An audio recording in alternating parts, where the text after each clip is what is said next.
She used a surrogate. Sorry. Did a deep dive and she couldn't bear children. The alleged affair, as whispers tell it, wasn't some fleeting fling. It was painted as something deeper, something dangerous, a relationship Meghan supposedly carried either before or during her time with Harry, one that left traces too hard to erase. Whether it was an ex who lingered too close, a powerful ally in Hollywood, or a man in London's elite circles, the name haunted Harry's private thoughts. Think of the irony. Harry had abandoned his own family, waged war against the press, and reinvented himself as a Californian exile, all for Meghan. Yet the very foundation of that sacrifice now stood on unstable ground. Did Meghan truly share his devotion? Or had she, like so many in his past, played a role until the cameras shifted elsewhere? Picture Harry late at night, scrolling through old photos, replaying past conversations. The way Meghan laughed a little too freely at another man's jokes. The private messages that seemed innocent but carried undertones he couldn't ignore. The odd defensiveness whenever the subject arose. Trust, once cracked, becomes paranoia, and paranoia becomes obsession. And then came the cruelest detail, whispers that the other man, or features Archie seemed to share. Was it coincidence? Or was it confirmation of Harry's worst fear? Every time Archie smiled, every time Meghan held him close, Harry's heart twisted. Could the boy be a daily reminder of betrayal? The weight of that suspicion broke him in ways the world never saw. Publicly, he smiled.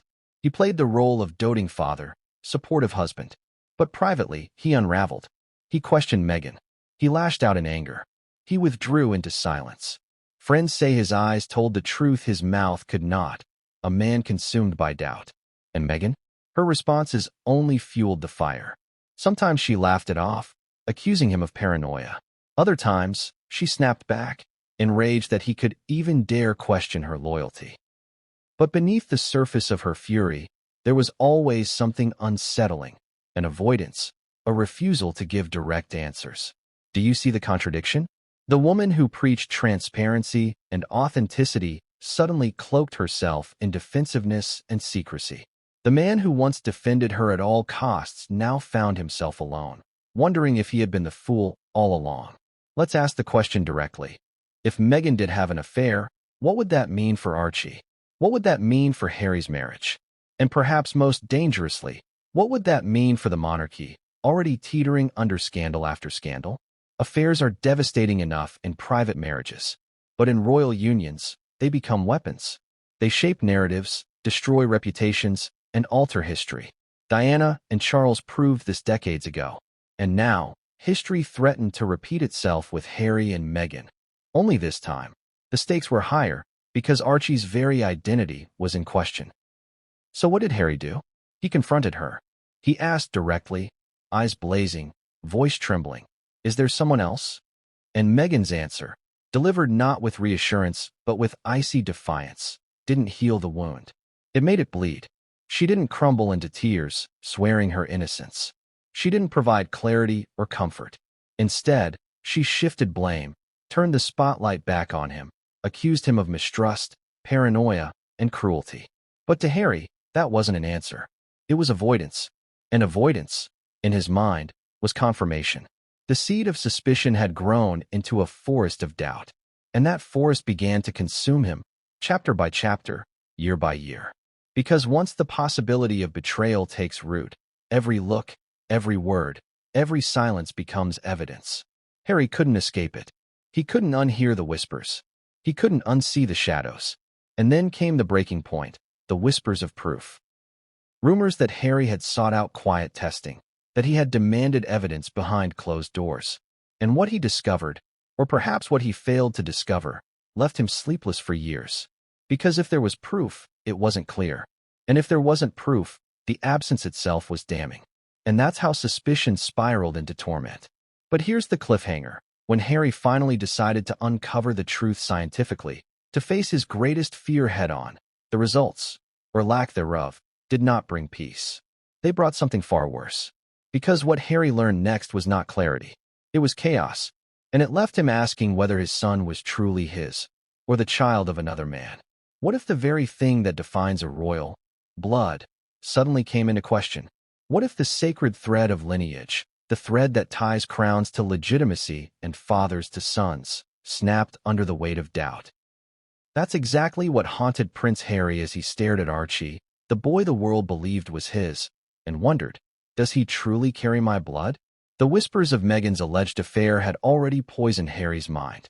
But whispers can be ignored, at least for a time. What cannot be ignored are questions of DNA.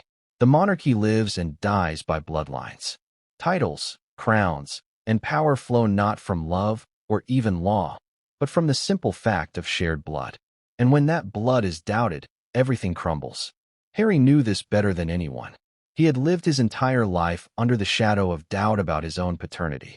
His ginger hair, his mischievous smile, his striking resemblance to James Hewitt, Diana's rumored lover, were weapons used by the press to mock, to wound, to undermine him.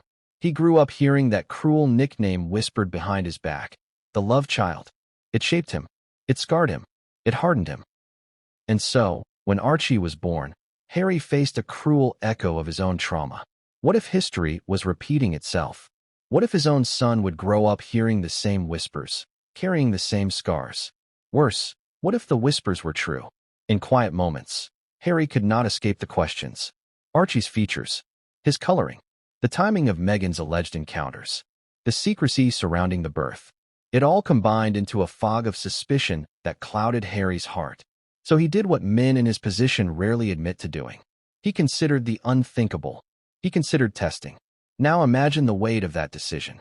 Ordering a DNA test for your own child isn't just science. It's betrayal. It's an accusation leveled not only at the child, but at the mother. It says, I don't believe you. I don't trust you. I doubt the very foundation of our family. For a prince raised in a palace, where appearances matter more than truth, the decision was catastrophic. But whispers insist Harry pushed for it anyway. Quietly, secretly, away from the eyes of the palace, away from the ears of Meghan. Friends close to him, those few he still trusted, claim he admitted as much. That he wanted to know once and for all. That he needed to end the torment that kept him awake at night. And so, the arrangements were allegedly made. A quiet test. A sample taken. Results to follow. But here's where the story twists into agony. The results, or perhaps the absence of them, did not bring clarity. They brought confusion. Some say Harry never got the test done at all, his courage failing at the last moment. Others insist he did, but that the results were inconclusive, clouded by error or tampering. Still others whisper that he received an answer, one so devastating he buried it in silence. Whatever the truth, one fact remained: the doubts did not die. If anything, they grew louder. And Meghan noticed. Of course she noticed. How could she not? The way Harry stared too long at Archie, searching his features. The way his questions slipped into conversations, veiled but cutting. The way his trust eroded, piece by piece. When she confronted him, demanding why he seemed so distant, Harry had no words. How could he admit that he doubted his own child? That he doubted her? That he doubted everything? And yet, silence spoke louder than words. Meghan, furious and defiant, saw his silence as accusation. Harry, wounded and suspicious, saw her anger as avoidance. The cycle fed itself, round and round, until trust became a stranger in their marriage. But let's not lose sight of the stakes here. This wasn't just a private marital spat. This was a potential bombshell for the monarchy itself. If Archie were not Harry's son, the implications were earth-shattering. The child paraded as the face of a modernized monarchy would be illegitimate. Titles given, privileges granted, lineage assumed. All of it would collapse in scandal. And Harry knew it. The very institution he had fled could be undone by the truth he carried in his heart. That's why the DNA doubts mattered so much. Not just to Harry, not just to Meghan, not just to Archie, but to the entire royal family, to the crown, to history. And so, Harry lived in torment. Some nights, he told himself the doubts were nonsense, the paranoid whispers of enemies and tabloids. Other nights, he stared at his son's face and felt the cruel stab of uncertainty. Do you feel the agony of that contradiction? To love a child fiercely, yet doubt him at the same time? To hold him close while secretly wondering if he belongs to another man? That was Harry's reality. That was the poison in his blood at 40. And when friends tried to reassure him, when they told him to let it go, Harry's response was chilling. But what if I'm right? Those 6 words haunted him. They drove him. They consumed him. And eventually, they led him to confront an even darker possibility. That the doubts he carried weren't just his own, but shared by the very institution he despised. Because the palace, too, had whispered. The palace, too, had questioned. The palace, too, had moved quietly to bury a truth too dangerous to reveal. Which brings us to the next chapter. Because what Harry discovered was that the royal family, the institution he had fled, hadn't simply ignored his doubts. They had covered them. They had buried them. They had hidden the truth about Archie's birth more carefully than anyone could imagine. And when Harry realized that even Buckingham Palace was complicit in the cover-up, his torment turned into rage. Because the monarchy wasn't just hiding its secrets. It was hiding his. And what he uncovered next would shake even the walls of Windsor. What happens when even the walls of Buckingham Palace whisper? What happens when the very institution sworn to uphold tradition and truth becomes the architect of silence and deception? That's the chilling reality Prince Harry found himself confronting as he pieced together a puzzle that had haunted him for years. Because the monarchy didn't just turn a blind eye to his doubts about Archie, they buried them. For centuries, the British monarchy has been built on one unshakable foundation: bloodline. Kings and queens rise and fall not because of merit, not because of morality, but because of lineage. And so, when the legitimacy of that lineage is threatened, the palace does not hesitate. It covers. It silences. It erases. History proves this. Illegitimate children have been hidden away. Affairs denied. Records sealed. The royal motto could well be, never complain, never explain, just conceal. So when whispers arose about Archie's birth, about Meghan's alleged affair, about Harry's torment, the palace moved swiftly. Not to help Harry, not to comfort him, but to protect itself, to preserve the image of stability at all costs. Look back at the timeline. Meghan's pregnancy was treated like state secrets. No details were released about the hospital. No doctors appeared in photographs. The press was barred from the traditional steps photo. And then, the bizarre press release.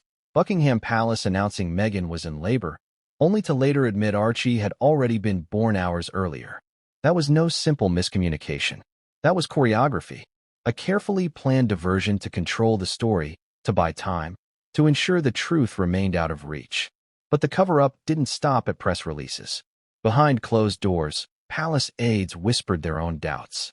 Staff members, sworn to loyalty, allegedly speculated about the inconsistencies. But those whispers never reached the public. Why? Because the institution's first instinct is always survival. And survival meant smothering the flames of scandal before they could spread. Imagine Harry discovering this. Imagine realizing that the family he had abandoned, the institution he had condemned, had also been complicit in hiding the truth of his own torment.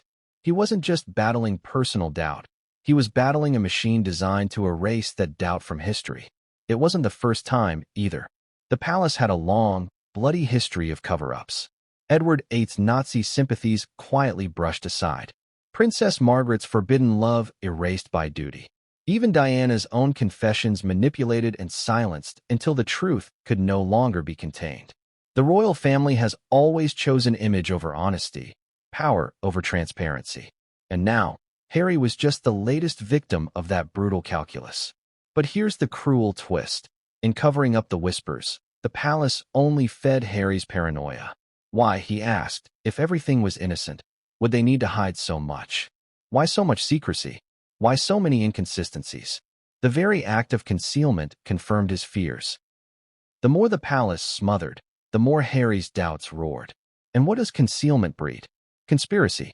The media, starved of information, filled the void with speculation.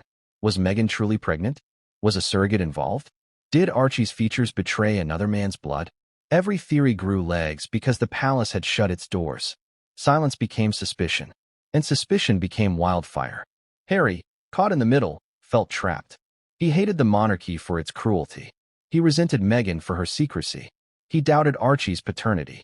And now, he realized that the crown itself, the very symbol of his heritage, was actively manipulating his reality.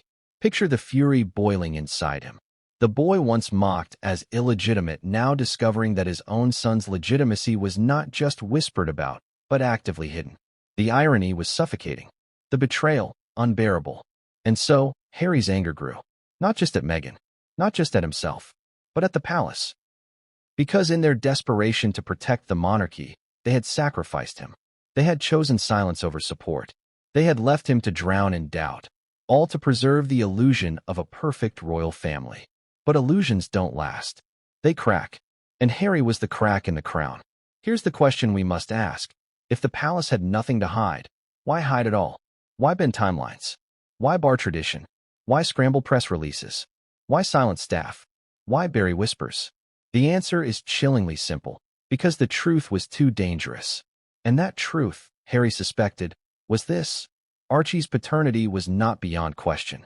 And if the public ever discovered that, the monarchy itself would teeter on collapse. But Harry couldn't stay silent forever. Not after 40 years of secrets. Not after decades of watching the palace manipulate truth. Not after carrying his own doubts like shackles. He had broken free once before, walking away from royal duty. And now, he was ready to break free again. Because if the palace could bury his pain once, what else had they buried?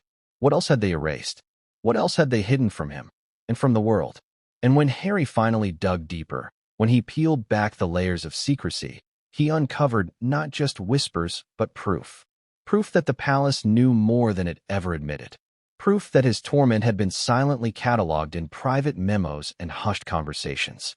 Proof that Buckingham Palace itself had played God with his truth. But what Harry discovered in those documents, those conversations, those guarded revelations, didn't just confirm his worst fears. It destroyed what little faith he still had in family, in Meghan, in monarchy, in truth itself. And the next revelation would break him in ways even Diana's death never did. What does torment look like when it isn't visible to the world? For Prince Harry, torment wasn't public tears or tabloid meltdowns. It was quieter, more insidious, a gnawing question that clawed at him every time he looked at his son, every time he kissed his wife, every time he replayed the whispers that had stalked him since Archie's birth. It was the kind of torment that leaves a man smiling for cameras by day, but unraveling in silence by night. Imagine it. You hold your child in your arms, feel the warmth of his tiny body, hear the giggle that should fill you with nothing but joy. Yet, in the back of your mind, a voice whispers, "Is he really mine?" That voice doesn't scream. It whispers. It lingers. It won't go away. That's what Harry carried, day after day, year after year. Harry had known pain before. The loss of his mother, the relentless scrutiny of the press, the mockery of his spare status. But this was different. This was intimate, personal, crushing, because nothing wounds a man deeper than doubting the blood he passes on. Friends who saw him during this period described him as restless, unable to focus. He threw himself into projects, docuseries, interviews, book deals, not only for money, but as distractions. Yet even as he railed against the monarchy, even as he played the role of rebel prince in California, the torment was eating him alive. Let's pause and ask, how would you survive carrying that suspicion? Would you confront it directly, even if it destroyed your family? Or would you bury it, hoping silence could make the doubt go away? Harry chose the second path. But silence doesn't heal torment, it feeds it. At night, Harry's mind replayed the inconsistencies like a broken record. The secrecy around Archie's birth, Meghan's defensiveness whenever he asked questions, the palace's calculated cover-up, and, worst of all, the whispers of another man. Each piece of the puzzle cut him like glass, and the picture they formed left him unable to breathe. And then there were the moments with Archie himself. A father should feel nothing but pride when looking at his son. Harry did feel pride, but it was tainted. He would trace Archie's features with his eyes, searching for himself. The curve of the nose, the tilt of the smile, the shape of the ears. Some days he convinced himself he saw a resemblance. Other days, he was certain he did not. The inconsistency was its own kind of torture. That's what torment does. It never lets you rest. And Meghan, her role in this torment was just as complicated. On good days, she reassured him. She insisted the whispers were baseless, the suspicions cruel inventions. But on bad days, she exploded. "How dare you question me?" she would shout. "How dare you doubt our son?" The arguments left Harry broken, ashamed, yet still unconvinced. Because anger isn't proof. Silence isn't reassurance. And avoidance isn't clarity. Do you see the cycle here? The more Meghan pushed back, the more Harry's doubts grew. The more Harry doubted, the more Meghan pushed back. It was a marriage caught in a loop of mistrust, spinning faster with each passing year. And the palace? They offered no refuge. Their silence only confirmed Harry's fears. He felt trapped between a wife he couldn't fully trust and a family he had abandoned. A family who might very well be hiding the very truth he craved. What if everything you thought you knew about Prince Harry's family was a carefully constructed illusion? Imagine for a moment that the storybook image of Harry, Meghan, and little Archie, those radiant smiles, those polished photographs, those carefully scripted public moments, wasn't the truth at all. Imagine if Harry himself, the man who walked away from the crown, now stood at the edge of his 40th year, whispering the one confession he swore would never escape his lips. A confession so heavy it could shatter the image of his marriage, his fatherhood, and even his place in history. This isn't just another royal scandal. No, this is deeper. It cuts into the very bloodline that defines monarchy itself.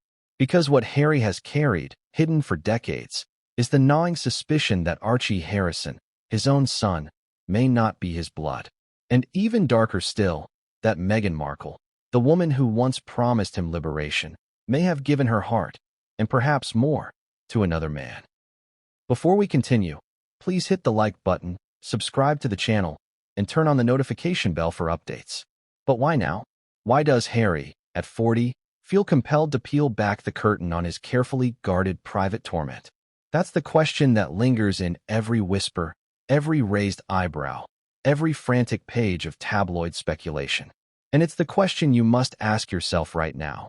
When a man with everything to lose chooses confession over silence, what finally pushed him over the edge? The truth is that Harry has always been defined by secrets. From the moment he was born, the press questioned his paternity, circling like vultures around Diana's shadowy past. Was he Charles's son? Was he James Hewitt's? Those doubts followed him through adolescence, through his rebellious 20s, through every stumble in the public eye. Irony bites harder when the boy once accused of being illegitimate now stares at his own child and wonders, am I truly his father? Picture Harry in California, sipping from a glass of wine on his birthday night, surrounded by carefully curated friends, yet haunted by ghosts. Turning 40 isn't just a milestone, it's a mirror. It forces you to ask yourself, what legacy am I leaving? What truths have I buried? What lies have I lived? For Harry, that mirror didn't just reflect crow's feet and graying hair. It reflected the piercing eyes of a boy who might not share his blood. And Meghan, oh Meghan, the woman who swept into his life like a storm, promising freedom, love, and reinvention. But storms destroy as much as they cleanse. From the very beginning, Meghan carried a past filled with unanswered questions. Rumors of flings, of Hollywood dalliances, of friendships that blurred the line between platonic and romantic. Harry defended her fiercely. He cut off friends. He severed ties with family. He screamed at the press. He stood as her knight against the world. But knights bleed when betrayed, don't they?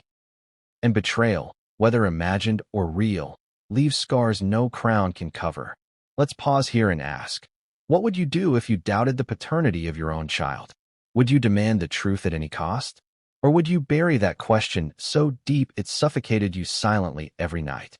Harry chose silence for years, but silence has a way of echoing louder than words. It eats at you. It claws. Until finally, it breaks. At 40, Harry is broken. Not in the way the media describes him, a victim of his father, a rebel prince, a puppet of Meghan. No, he is broken in a far more intimate way.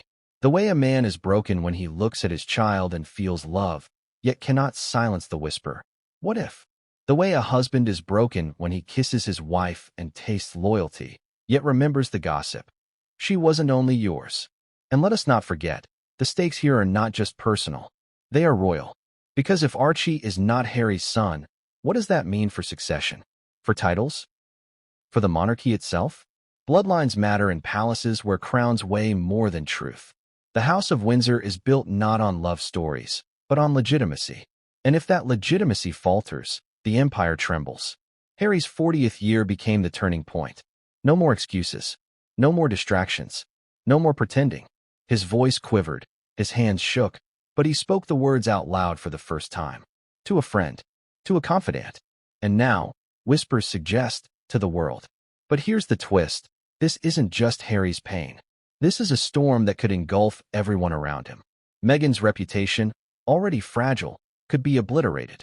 The monarchy, already bruised, could face another Diana-level implosion. Even Archie himself, an innocent boy, could grow up under the crushing weight of a global secret. Do you feel the gravity of this? It's not just about one marriage. It's about truth versus illusion, blood versus love, betrayal versus forgiveness. And it all circles back to that single haunting moment.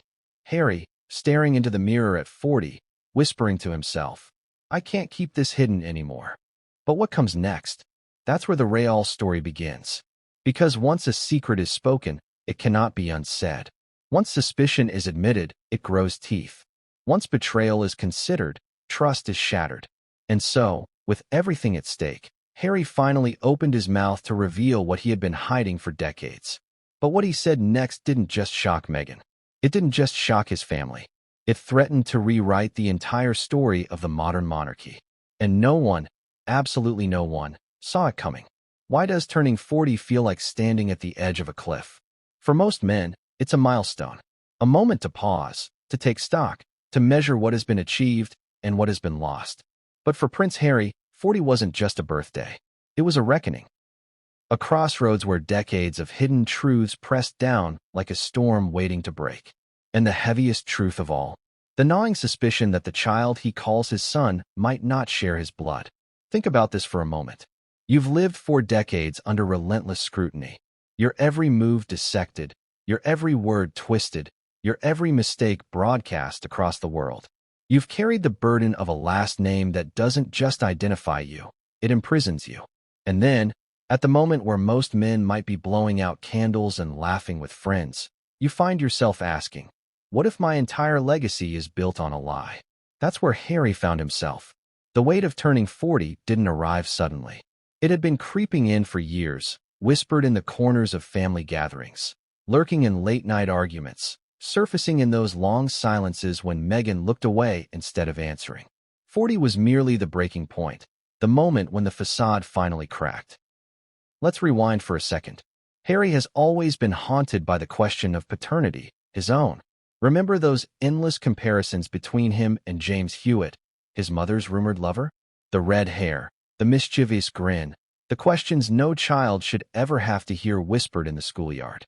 Harry grew up with those daggers in his back, pretending not to bleed. And isn't it cruel irony that now, decades later, he found himself staring into Archie's face and hearing the same whispers all over again? 40 forced Harry to confront this irony head-on. Here's the thing. Milestones do something strange to the human mind. They pull the past into sharp focus. They force the future into terrifying clarity. For Harry, the past was filled with betrayals, secrets, and loss. The future? It demanded an answer. Could he really continue to live another decade, another two, carrying the suspicion that his own child might be the product of betrayal? Could he carry that to his grave without speaking it aloud? And let's not forget the royal shadow looming over him. Unlike ordinary men, Harry's doubts weren't just personal, they were political. Bloodlines define monarchy. Succession isn't about love, it's about lineage. A child outside of that sacred bloodline isn't just a private matter. It's a constitutional crisis. This is where Harry's torment deepened. If he admitted his doubts, he risked destroying Archie's future, Meghan's reputation, and his own fragile family.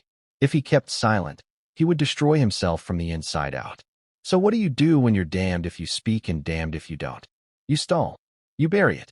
You pretend. That's exactly what Harry did throughout his 30s.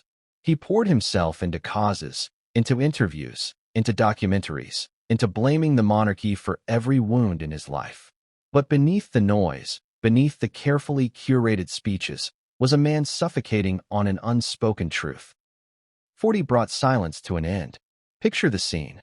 Harry alone, perhaps on the balcony of his Montecito home, looking out over the California hills.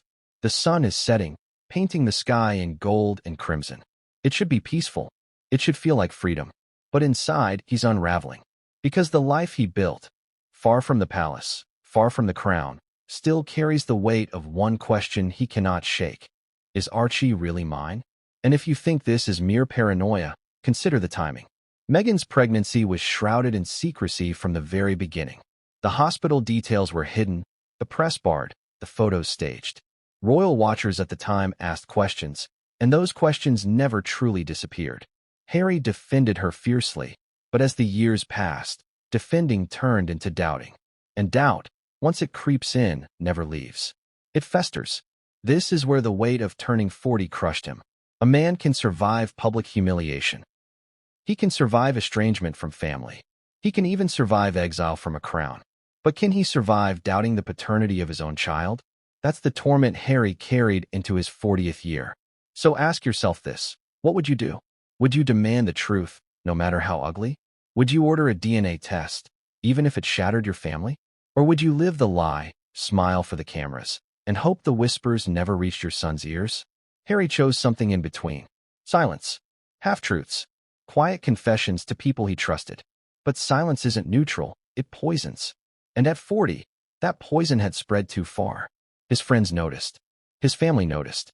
Meghan noticed. His distance grew. His eyes betrayed him. His words stumbled. He was a man carrying the weight of a secret that had become too heavy to bear. And so, on the night of his 40th birthday, the dam finally cracked.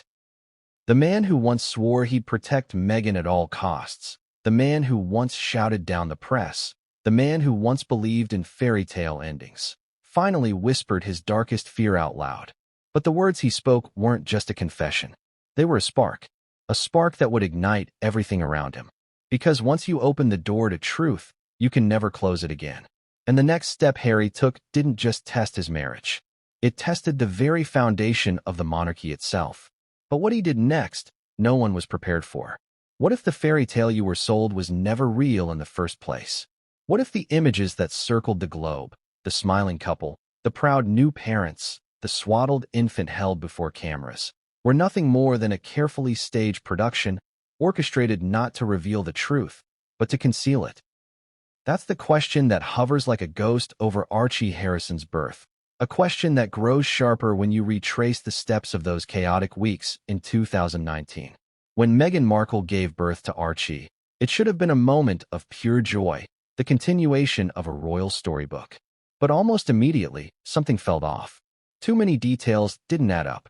Too much secrecy surrounded what should have been a celebration. Unlike William and Kate, who stood outside the Lindo wing, holding their newborns before the flashing bulbs of the press, Harry and Meghan refused to play the royal game. No hospital steps, no waving crowds, no reporters. Instead, there was silence, confusion, and a statement from Buckingham Palace that left more questions than answers. Why? Why did Meghan choose to break with tradition so aggressively? Why did the palace scramble, announcing Meghan was in labor when Archie had allegedly already been born? And why, in those first public appearances, did Meghan look almost too perfect, too polished, as though she had not gone through the pain of childbirth at all? You see, fairy tales unravel when details don't align. And in Archie's case, the details simply refused to align. Think about the photographs. Harry, wide-eyed and nervous, holding his son in St. George's Hall at Windsor Castle. Meghan, radiant, glowing, her hair flawless, her body seemingly untouched by labor. And the baby, swaddled so tightly you could barely see his face. The entire scene lasted mere minutes before the couple swept away, leaving the press clamoring for scraps. That was it. No raw, unfiltered glimpse of a newborn. Just a polished, fleeting glimpse that raised more suspicion than it silenced. For royal watchers, alarm bells rang instantly. Why such a rush? Why such secrecy? Why such control over what had historically been a moment of public transparency?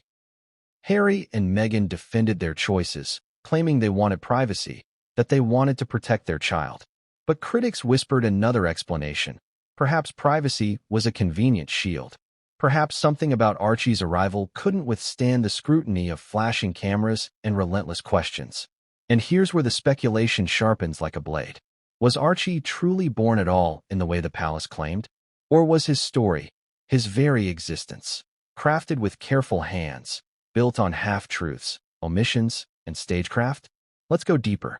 Meghan's pregnancy itself was filled with peculiarities. Do you remember the endless debates about the moon bump? Videos circulated online showing Meghan's stomach seemingly shifting, folding, even collapsing as she bent over. Was it an optical illusion? A trick of fabric? Or something far more suspicious? Each public appearance became a game of scrutiny. Freeze frames of a bump that sometimes seemed too large, sometimes too small, sometimes oddly malleable. Theories swirled. Surrogacy was whispered. Fabricated pregnancies were debated. Of course, the palace denied all of it. Meghan scoffed at the conspiracy theories. But silence doesn't erase suspicion. If anything, the lack of transparency fanned the flames. Now imagine you are Harry in that moment. You've spent your entire life under the glare of public doubt about your own bloodline. You know what it feels like to have strangers speculate whether your father is truly your father. And now, here you are, presenting your child to the world, only to hear the same whispers circling your son. Do you see the cruel symmetry? The child once rumored illegitimate, now doubting the legitimacy of his own. Harry's behavior at the time gives us clues. He was jittery, defensive, bristling at even mild questions from the press. His tone wasn't just protective.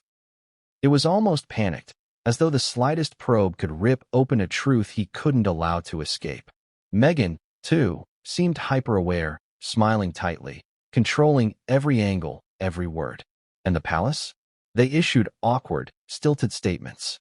First announcing Meghan was in labor, then that she had given birth hours earlier. Why the discrepancy? Why the fumbling?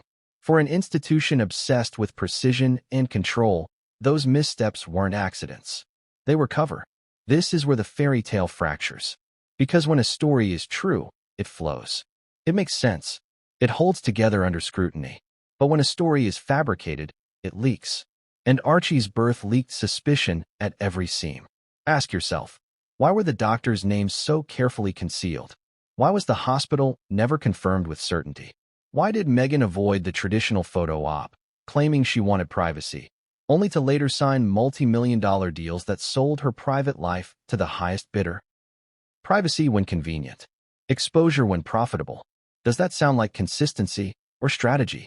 And then comes the cruelest cut of all, the resemblance, or lack thereof. As Archie grew, comparisons emerged. Did he truly look like Harry? Did he favor Meghan? Or did he bear the shadow of someone else entirely?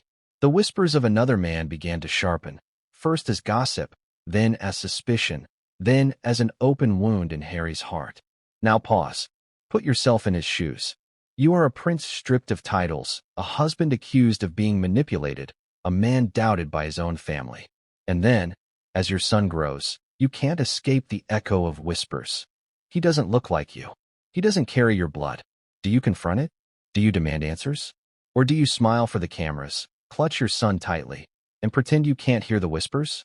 Harry pretended, for years. But the truth lingered, gnawing at him, until turning 40 forced it into the light. Because the truth about Archie's birth wasn't just about one child. It was about the legacy of a monarchy, the foundation of a marriage, and the identity of a man who had already lost so much. The fairy tale was fragile, and deep down, Harry knew it. But the cracks in that fairy tale weren't only about secrecy or suspicion. They were about betrayal. Because at the heart of Archie's story lies another question, darker and more devastating. If Harry isn't Archie's biological father, then who is? And that's where Meghan's alleged affair enters the picture. A shadowy figure, a name whispered in circles, a presence that Harry could never fully ignore. And when that suspicion took root, it didn't just fracture Harry's trust in his wife. It shattered the very foundation of his family. But the man at the center of these whispers? His identity would change everything. And when Harry finally confronted Meghan about him, her answer would leave him more broken than ever. What if the woman you trusted most, the woman you gave up your family and your country for, wasn't as loyal as you believed? What if, behind the public declarations of love and solidarity, there was another man, an invisible presence lurking in the shadows of your marriage? That is the nightmare Harry faced when whispers of Meghan's alleged affair began to circulate. And those whispers were impossible to ignore. From the very beginning, Meghan Markle's past was a subject of fascination and suspicion. Hollywood is a world of blurred lines, where friendships often flirt with intimacy and late-night parties mix business with pleasure. Meghan had lived in that world long before she ever set foot in Kensington Palace. She was an actress, a social climber, a woman who moved through elite circles where loyalty was often negotiable. For Harry, love blinded him to those whispers at first. But love can only blind you for so long. The name of another man began to echo in conversations he couldn't quite shut out. A friend dropping a hint. A journalist suggesting they'd heard something off the record. Even family members, never fond of Meghan, seeding doubts. Could it be true? Had Meghan given her heart, or perhaps more, to someone else while standing by Harry's side? This was more than jealousy. For Harry, it was terror. Because if Meghan had betrayed him, then Archie's birth was cast under an even darker cloud. Was the secrecy surrounding the pregnancy not just about privacy, but about hiding the possibility that another man was involved? Torment turned Harry inward. He withdrew. He became paranoid. He lashed out in bursts of anger. Even his memoir, Spare, though marketed as catharsis, read more like a man exorcising demons than finding peace. Every page dripped with grievance, with pain, with betrayal.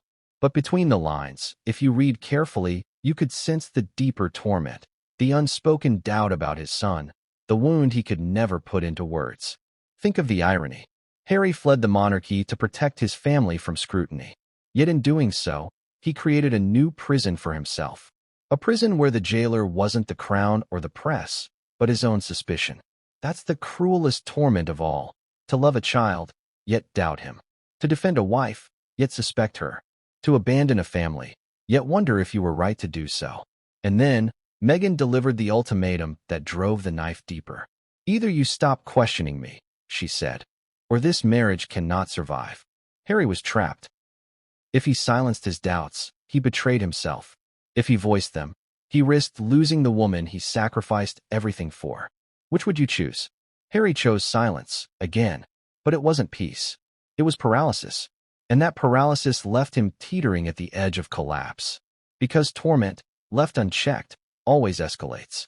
And Harry's torment was about to spill over, dragging Meghan into the center of a storm she could no longer control. Because when a man doubts his wife and his child, the next confrontation is inevitable. And Meghan's response to that confrontation would only deepen the wound and leave Harry with even more questions than before. What does loyalty look like when it's put on trial? For Meghan Markle, loyalty wasn't just a word, it was a weapon. And when Harry finally confronted her with the doubts that had consumed him, her reaction didn't heal their wounds. It deepened them. Because Meghan's response to Harry's torment wasn't clarity. It wasn't comfort. It was something far more complicated: denial, defiance, and fury. Picture the moment. Harry, hollow-eyed, voice trembling, finally says the words he had rehearsed in his mind for years.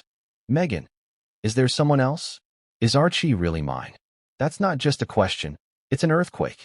It shakes the ground of any marriage, let alone one already built on fragile foundations. How did Meghan respond? Not with tears, not with reassurance, but with fire. She lashed out. How dare you? She snapped, eyes flashing. How dare you question me? How dare you question our son? Her voice rose, sharp, slicing through the silence of their Montecito home. It wasn't the reaction of a woman desperate to reassure her husband. It was the reaction of a woman offended by the very accusation. But here's the problem. Anger isn't proof. Fury isn't innocence. And for Harry, Meghan's outburst only confirmed his deepest fears. Because when someone refuses to give direct answers, when they cloak themselves in defensiveness, suspicion grows, not shrinks. Do you see the contradiction here? Meghan built her public image on authenticity, on speaking her truth. Yet when her husband asked her for truth, she gave him rage instead. She claimed transparency to the world, but secrecy at home. For Harry, that contradiction was unbearable. And Meghan didn't stop at anger. She turned the tables. She accused Harry of paranoia, of cruelty, of being brainwashed by his family and the press. She told him he was just like them, the royals he had fled. She weaponized his trauma, comparing his doubts to the media's obsession with his own paternity. Can you imagine the sting of that? The boy who grew up hearing whispers that Charles wasn't his father now being accused of doing the same to his own son. For Harry, It was more than a low blow. It was betrayal wrapped in manipulation. But Meghan wasn't finished. She issued an ultimatum. If you keep questioning me, this marriage will not survive. That wasn't just a warning, it was a threat. She forced Harry into a corner. Choose silence and preserve the marriage, or demand the truth and risk losing everything he had sacrificed for her. What would you have done? Would you press for answers, even if it destroyed the life you built? Or would you bury your doubts, hoping that love, fragile, fractured love, could somehow hold it all together? Harry chose silence. But silence is not peace. It's poison. It eats away slowly, corroding trust, suffocating intimacy. And that's exactly what happened. Their arguments became colder, their silences longer. Harry withdrew, searching Archie's face for answers he couldn't find. Meghan doubled down, smiling for cameras while privately seething at her husband's lack of faith. And in those quiet moments, when Archie laughed, when Meghan smiled, when the world believed they were a perfect family, Harry's torment only deepened. Because Meghan's refusal to give direct answers meant one thing: the question was never resolved. It lingered, hovering like a ghost over every meal, every kiss, every bedtime story. But here's where it gets even more devastating. Harry wasn't the only one who noticed the tension. William and Kate, always watchful, always skeptical of Meghan, began to sense cracks in the facade. Family gatherings grew colder, conversations more strained. And soon, the whispers that haunted Harry weren't just in his own head. They were in the palace corridors, in his brother's cautious words, in his sister-in-law's knowing glances. Because Meghan's reaction hadn't silenced the questions, it had amplified them. And William, always the steady heir, the man obsessed with protecting the crown, wasn't about to let those whispers slide. Because when he finally confronted Harry, he didn't ask with sympathy. He didn't ask with kindness. He asked with cruelty. And the question William posed was one that cut deeper than anything Meghan had said. A question that left Harry reeling, broken, and angrier than ever. What happens when a brother becomes an interrogator instead of an ally? For Prince Harry, the bond he once shared with William, the shared grief of losing their mother, the years of brotherhood against the world, had already frayed. But when William confronted him about Meghan and Archie, the thread snapped entirely. Because William didn't come with sympathy. He came with suspicion, and his words cut Harry deeper than any tabloid headline ever could. The tension had been building for months. William and Kate had noticed the strain in Harry's marriage. They had seen the icy silences, the forced smiles, the way Harry's eyes betrayed a man drowning in doubt. And though the palace was complicit in burying whispers, the family itself was not blind. They saw what Harry tried to hide. At a private gathering, sources whisper it was after Archie's christening, William cornered his younger brother. Away from the cameras, away from the polite smiles, he asked the question that had been circling his mind for too long. "Harry, are you sure?" 3 words. Simple, but devastating. Are you sure? About Meghan. About Archie. About the story he had defended so fiercely. For Harry, it was like a dagger.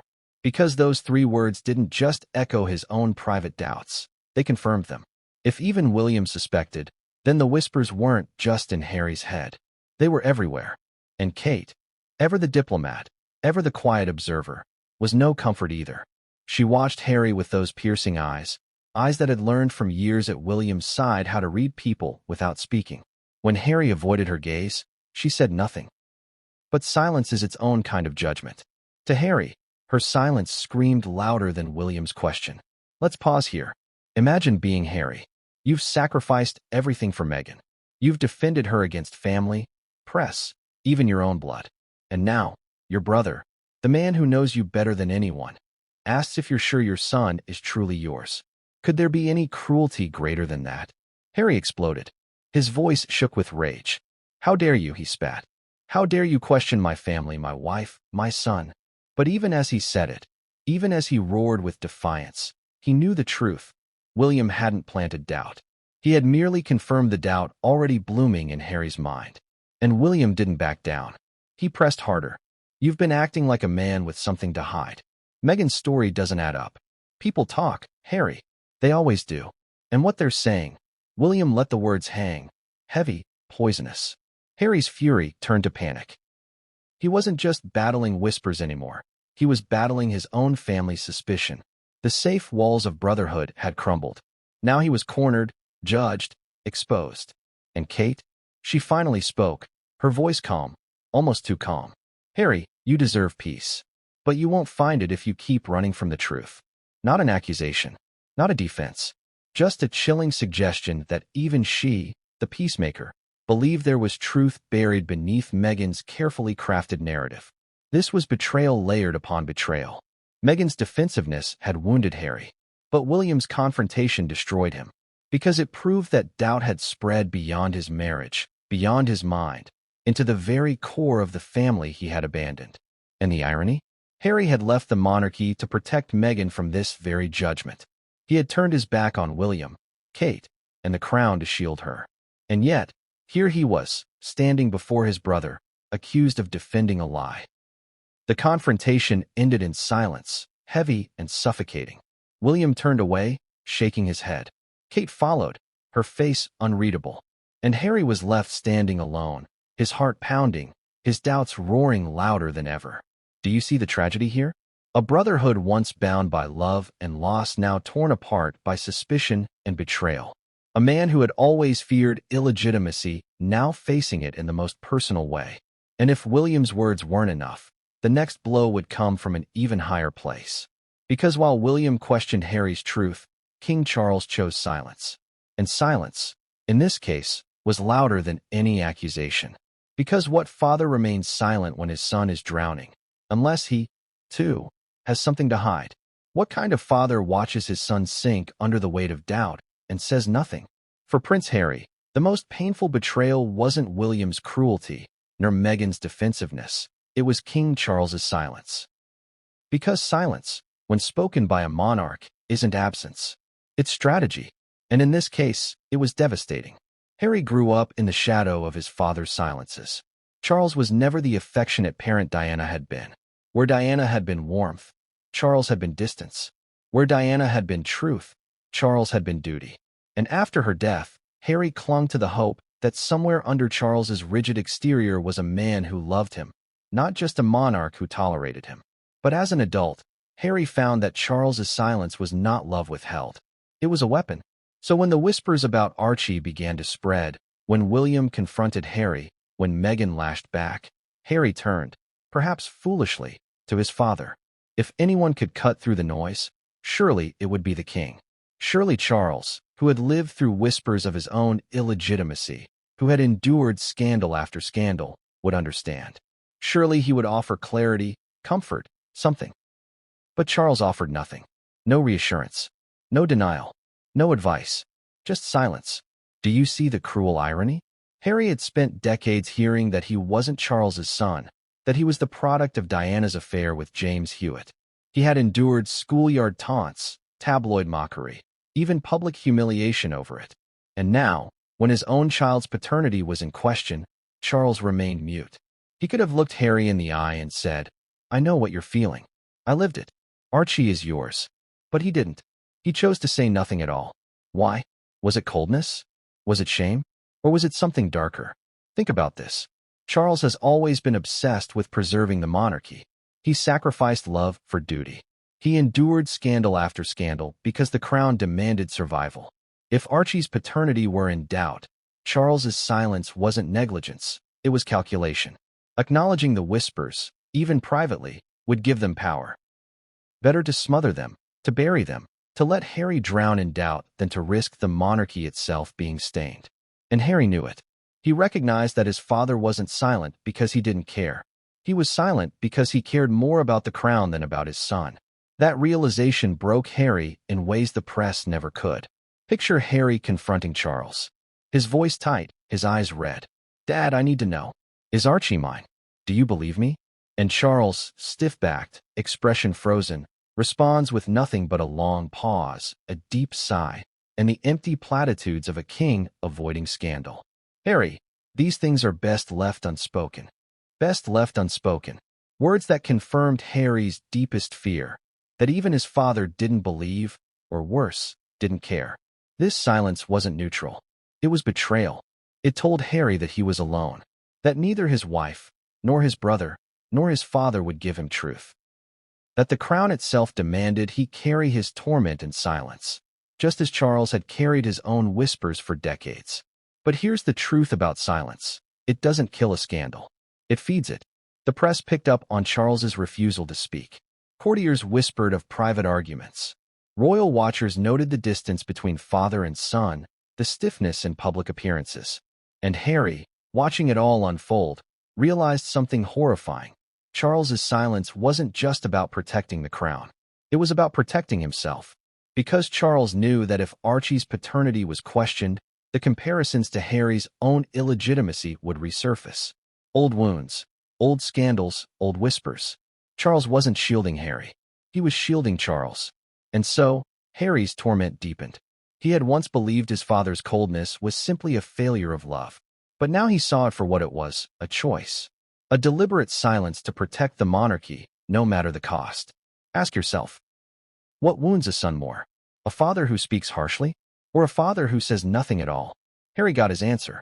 And that answer left him more broken than ever. Because when your brother questions you, you can fight back. When your wife deflects, you can argue. But when your father, the man whose approval you've chased all your life, remains silent, the wound never heals. And that silence didn't just break Harry. It ignited him. Because if Charles refused to speak, if the palace refused to answer, then Harry would look elsewhere. He would search for the truth himself. And that's when the press, the very machine he despised, sensed blood in the water. Because while the palace could remain silent, the media could not. And when journalists began to dig, they unearthed things the monarchy had hoped would stay buried forever. And one discovery nearly blew the entire story wide open. What happens when silence leaves a vacuum? The media fills it. Always.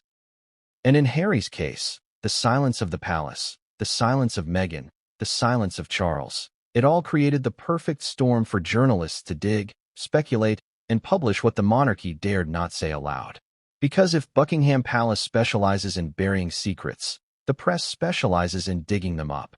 From the moment Meghan's pregnancy was announced, the tabloids smelled a story. But unlike Kate's carefully choreographed pregnancies, filled with traditional hospital announcements, smiling photos, and open acknowledgement of medical staff, Meghan's journey was a fortress of secrecy. No hospital confirmed. No doctors named. No cameras permitted. To the press, that wasn't privacy. That was a challenge. And challenges are irresistible. Journalists began to circle, hunting for inconsistencies. They combed through every statement, every timeline. Why had the palace announced Meghan was in labor when Archie had already been born? Why were no photos released for days? Why was the baby's face hidden so tightly when he was finally shown? And why, above all, did Meghan appear in those early photos looking untouched by labor, glowing, polished, immaculate? In newsrooms across London, editors asked the same chilling question. Was the story of Archie's birth fabricated? But this wasn't just speculation about bump sizes or delivery rooms. Some journalists went further. They tracked Meghan's movements during her pregnancy, noting public appearances where her bump seemed to change size dramatically. They interviewed hospital staff off the record, seeking confirmation of her admission. They probed old connections from Hollywood and Toronto, sniffing for hints of another man. And then came the whispers that shook everything. A reporter, anonymous but well-connected, claimed they had stumbled onto evidence of an arrangement. Something involving Meghan, Archie's birth, and a secret the palace couldn't allow to surface. We may never know exactly what that journalist found. Was it paperwork? A witness? A medical record? Or simply a pattern too suspicious to ignore? Whatever it was, it nearly exploded into headlines. But just as the story began to gain traction, it disappeared. Editors pulled it. Websites deleted drafts. The story was buried before it could break. Buried by whom? That's the real question. Was it Buckingham Palace, pulling strings, leveraging influence, reminding editors of the invisible line between truth and treason? Was it Meghan's legal team, infamous for swift and brutal threats of lawsuits? Or was it Harry himself, panicked at the thought of his private torment becoming public humiliation? We don't know. What we do know is that the story died. But in its death, suspicion grew. Because when the press is silenced, the public assumes the worst. If a journalist digs up dirt and then suddenly retreats, it doesn't erase the dirt. It confirms it. It suggests the secret was too dangerous, Too explosive, too real. And Harry? He watched it all unfold with terror. He had spent years blaming the press for destroying his mother, his childhood, his peace. But now, he found himself trapped in a cruel irony. The very institution he hated was the only one chasing the truth he secretly craved. He needed answers. He needed clarity. And it was the media, his sworn enemy, that was getting closer to them than anyone else. Can you imagine that conflict? To want the press silenced yet crave what they might uncover? To despise their intrusion yet rely on their digging? For Harry, it was agony, and the coverage didn't stop. Even without the explosive revelations, the tabloids continued to speculate. Headlines about Meghan's moon bump, questions about Archie's resemblance, or lack thereof, comparisons between Harry's boyhood face and Archie's, commentators whispering about surrogacy, about affairs, about secrets. The palace may have silenced one story, but in doing so, it unleashed 1,000 more. The media became relentless. Every appearance by Meghan was scrutinized. Every public word by Harry was dissected. And the cruelest irony? The very doubts Harry wanted to bury were now global. The world began to ask the same questions that kept him awake at night. Is Archie really Harry's son? And that's the thing about the press. Once a story exists, even in whispers, it can never be killed. It mutates. It spreads. It becomes folklore. And no amount of palace cover,